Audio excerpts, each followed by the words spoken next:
வணக்கம், நான் உங்கள் நண்பன். இப்போ இந்த பதிவில் நம்ம என்ன பார்க்க போறோம்னு பார்த்தீங்கன்னா, சயாட்டிக்கான்னு சொல்லக்கூடிய பெல்விஸ் போன், அதாவது இடுப்பு எலும்புலேருந்து வரக்கூடிய, அதாவது மூளையிலேருந்து முதுகு தண்டு வழியா, இதுதான் வந்து பெல்விஸ் போன் சொல்லுவாங்க, இடுப்பு எலும்புன்னு சொல்லுவாங்க. இதுக்கு கீழே தான் அந்த நரம்பு இறங்கும் நம்ம காலுக்கு. இது இருக்கு இல்லையா, இந்த நரம்புகள் வந்து இது வழியாக தான் கீழே இறங்கும், நம்ம தொட வழியாகும்.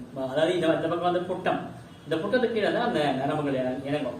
நம்ம இது ஏன் சயாட்டிக்கா ப்ராப்ளம் வருது அப்படின்னா, ஒரு சிலர் என்ன பண்ணுவாங்க அப்படின்னா, பைக்ல போகும்போது மேடு பள்ளம் தெரியாம வேகமா போவாங்க. அப்படி போகும்போது என்ன ஆகும்னா, இந்த கீழே இந்த புட்டத்துக்கு கீழே இருக்கு, இதான் புட்டம் வச்சு, இதான் புட்டம். இது என்ன ஆகும்னா, இது ஷேக் ஆக ஆக ஆக இந்த அழுத்தம் கொடுக்க கொடுக்க இந்த இடம் பார்த்தீங்கன்னா உங்களுக்கு டிஸ்க் வந்து பல்ஜ் ஆக ஆரம்பிச்சிடும். நாளடிவில் அப்போ உடனே தெரியாது, ஒரு 2-3 மாசம் போனதுக்கு அப்புறம் அந்த ப்ராப்ளம் ஸ்டார்ட் ஆகும். அப்போ